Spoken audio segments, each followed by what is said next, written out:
हरे कृष्णा अध्याय 6 श्लोक नंबर 40। श्री भगवान उवाच पार्थ नैवेह नमुत्र विनाशस्तस्य विद्यते न हि कल्याणकृत् कश्चित् दुर्गतिं तथा गच्छति। इसका अर्थ, भगवान ने कहा, हे पृथापुत्र, कल्याण कार्यों में निरत योगी का न तो इस लोक में और न परलोक में ही विनाश होता है। हे मित्र, भलाई करने वाला कभी बुराई से पराजित नहीं होता। इसका तात्पर्य श्रीमद् भागवतम में 1.5.17 श्री नारद मुनि व्यास देव को इस प्रकार उपदेश देते हैं। त्यक्त्वा सधर्मं चरणं भुजं हरे भजन अपक्वो तत्पतेत् तथो यदि यत्र क्वा भद्रम अभूत् अमुष्य किं को वर्ता अक्तो भजतं स्वधर्मतः। इसका अर्थ, यदि कोई समस्त भौतिक आशाओं को त्याग कर भगवान की शरण में जाता है तो इसमें न तो कोई क्षति होती है और न पतन। दूसरी ओर अभक्त जन अपने अपने व्यवसायों में लगे रह सकते हैं, फिर भी वे कुछ प्राप्त नहीं कर पाते। भौतिक लाभ के लिए अनेक शास्त्रीय तथा लौकिक कार्य है। जीवन में आध्यात्मिक उन्नति अर्थात कृष्ण भावनामृत के लिए योगी को समस्त भौतिक कार्यकल्पों का परित्याग करना होता है। कोई यह तर्क कर सकता है कि यदि कृष्ण भावनामृत पूर्ण हो जाए तो इससे सर्वोच्च सिद्धि प्राप्त हो सकती है, किंतु यदि यह सिद्धि प्राप्त न हो पाई तो भौतिक एवं आध्यात्मिक दोनों दृष्टियों से मनुष्य को क्षति पहुंचती है। शास्त्रों का आदेश है कि यदि कोई स्वधर्म का आचरण नहीं करता तो उसे पाप फल भोगना पड़ता है। अतः जो दिव्य कार्यों को ठीक से नहीं कर पाता उसे फल भोगना होता है। भगवत महापुराण आश्वस्त करता है कि असफल योगी को चिंता करने की आवश्यकता नहीं है। भले ही उसे ठीक से स्वधर्माचरण न करने का फल भोगना पड़े तो भी वह घाटे में नहीं रहता, क्योंकि शुभ कृष्ण भावनामृत कभी विस्मृत नहीं होता। जो इस प्रकार से लगा रहता है वह अगले जन्म में निम्न योनि में भी जन्म लेकर पहले की भांति भक्ति करता है। दूसरी ओर जो केवल नियत कार्यों को दृढ़ता पूर्वक करता है, किंतु यदि उसमें कृष्ण भावनामृत का अभाव है तो आवश्यक नहीं कि उसे शुभ फल प्राप्त हो। इस श्लोक का तात्पर्य इस प्रकार है, मानवता के दो विभाग किए जा सकते हैं, नियमित तथा अनियमित। जो लोग अगले जन्म तथा मुक्ति के ज्ञान के बिना पाशविक इंद्रिय तृप्ति में लगे रहते हैं वे अनियमित विभाग में आते हैं। जो लोग शास्त्रों में वर्णित कर्तव्य के सिद्धांतों का पालन करते हैं वे नियमित विभाग में वर्गीकृत होते हैं। नियमित विभाग के संस्कृत तथा असंस्कृत, शिक्षित तथा अशिक्षित, बली तथा निर्बल लोग पाशविक वृत्तियों से पूर्ण होते हैं। उनके कार्य कभी भी कल्याणकारी नहीं होते, क्योंकि वे पशुओं के भांति आहार, निद्रा, भय तथा मैथुन का भोग करते हुए इस संसार में निरंतर रहते हैं, जो सदा ही दुखमय है। किंतु जो लोग शास्त्रीय आदेशों के अनुसार नियमित रहते हैं और इस प्रकार कर्मशः कृष्ण भावनामृत को प्राप्त होते हैं, वे निश्चित रूप से जीवन में उन्नति करते हैं। कल्याण मार्ग के अनुयायियों को 3 वर्गों में विभाजित किया जा सकता है। पहला, भौतिक संपन्नता का उपभोग करने वाले शास्त्रीय विधि विधानों के अनुयायी। दूसरा, इस संसार से मुक्ति पाने के लिए प्रयत्नशील लोग तथा तीसरा, कृष्ण भावनामृत के भक्त।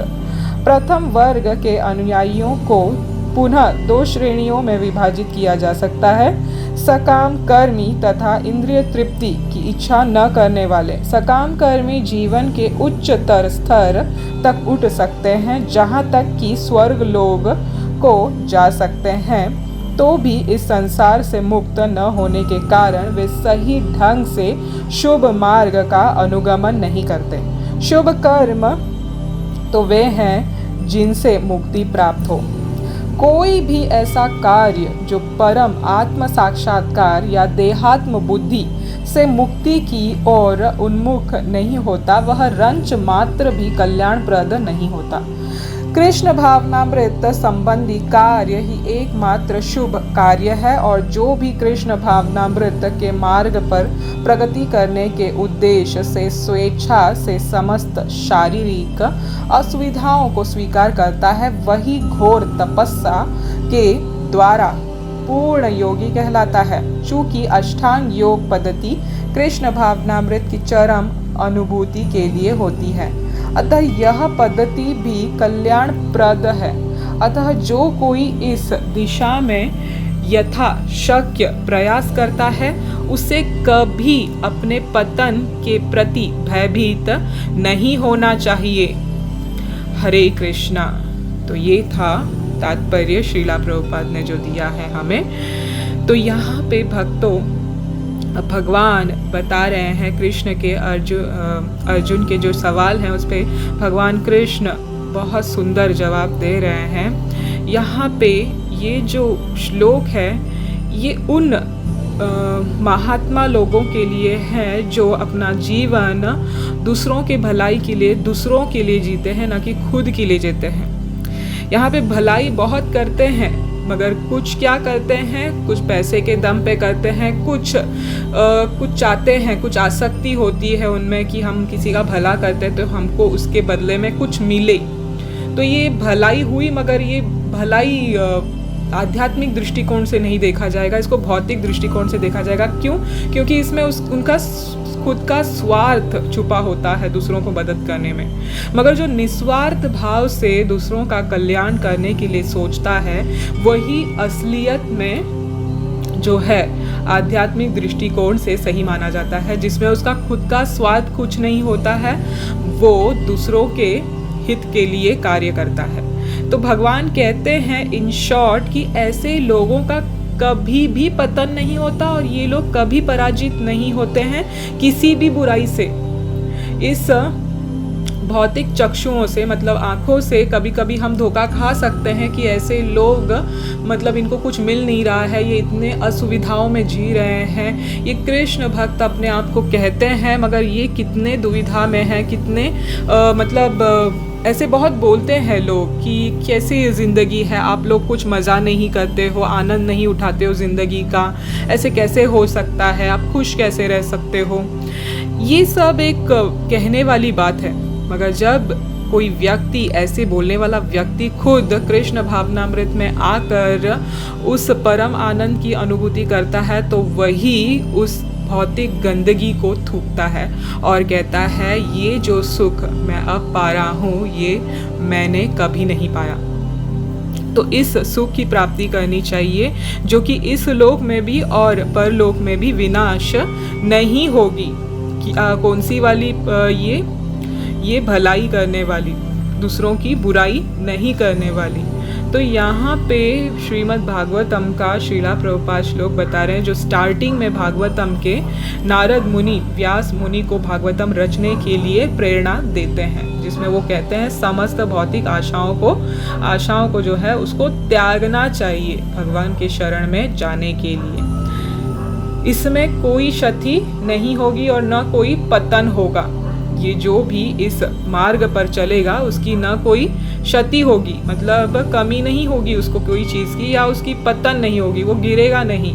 और दूसरी चीज़ जो है, जो दूसरे अभक्त होते हैं, जो अपने अपने काम धंधे में लगे रहते हैं, उनको इतना सब करके भी कोई लाभ नहीं होता। क्यों? क्योंकि ये बातें जो हो रही हैं भक्तों, ये परलोक सुधारने की बात हो रही है, जीवन को सुधारने की बात हो रही है। एक बार मेरे एक भाई जैसे एक भक्त हैं, प्रभु जी हैं, वो एक बार कह रहे थे उनको बहुत ऐसे अनुभव हुआ कि उनके सामने कोई भूत जो है वो खड़ा है और वो उनको देख रहा है। तो वो इतने अच्छे भक्त हैं, इतने सरल भक्त हैं कि मैं उनको अपने भाई जैसे मानती हूँ। तो इस पर मैंने उनको पूछा कि आपको डर नहीं लगा, आपको कभी ऐसा लगा नहीं कि अब ये मुझ पे हावी हो जाएगा या अभी मेरा क्या होगा, मैं भाग के चला जाऊँ यहाँ से? उन्होंने बहुत सुंदर उत्तर दिया, एक ही लाइन में बहुत सुंदर उत्तर दिया जो मुझे अभी भी याद है और मैं हमेशा उस पर अमल करती हूँ। उन्होंने कहा कि माता जी, हम कभी किसी का बुरा नहीं सोचे, कभी किसी का बुरा नहीं किए, तो हम पे बुराई क्यों ये होगी, चढ़ेगी। तो ये सोचकर मैं वहाँ से निकल गया और उसने मुझे कुछ नहीं किया। ये सुनकर मुझे बहुत अच्छा लगा और यही चीज़ मैं अपने जहन में रख के जहाँ पे भी मुझे कुछ भी ऐसा लगता है, मैं वहाँ पे यही सोच के निकलती हूँ कि हमने किसी को कुछ बुरा नहीं किया, तो हमको भी इस चीज़ की चिंता नहीं होनी चाहिए कि कोई बुराई हम पे पराजित करेगी।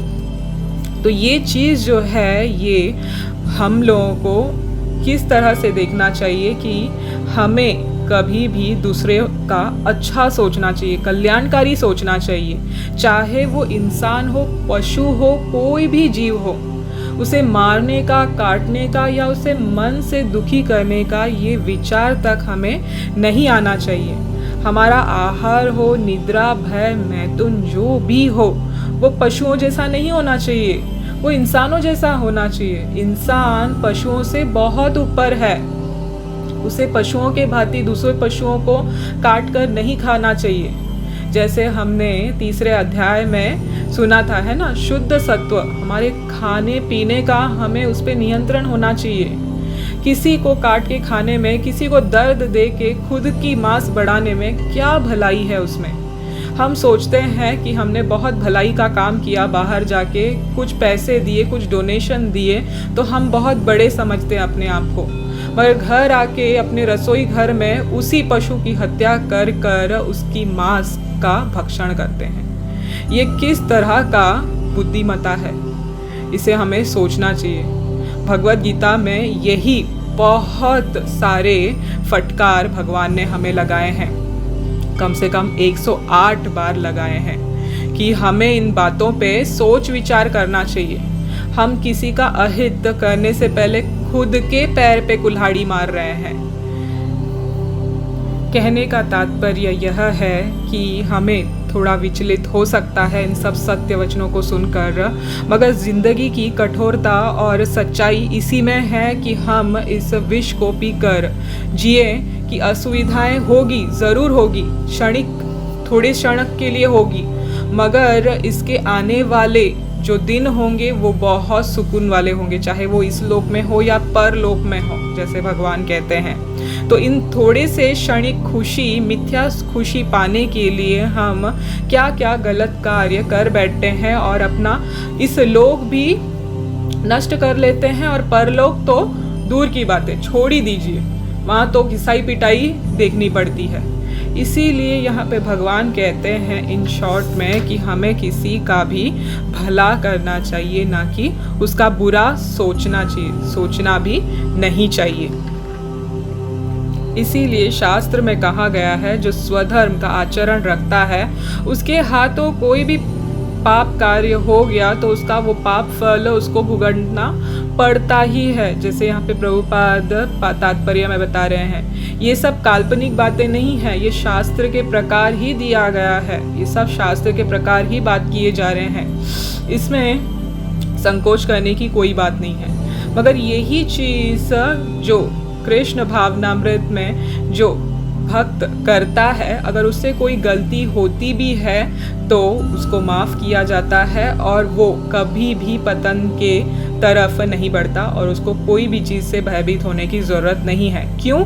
क्योंकि उसके हाथ से कोई भी गलती होने की संभावना नहीं है। वो जो भी कार्य करता है कृष्ण की खुशी के लिए करता है, भगवान की इंद्रिय तृप्ति के लिए करता है, ना कि बल्कि अपनी इंद्रिय तृप्ति के लिए करता है। याद हमें ये रखना चाहिए कि हम जहाँ अपने स्वाद के लिए, अपनी इंद्रिय तृप्ति के लिए कार्य करते हैं तो हमारा पतन निश्चित है और हम दुख के भागीदारी होंगे।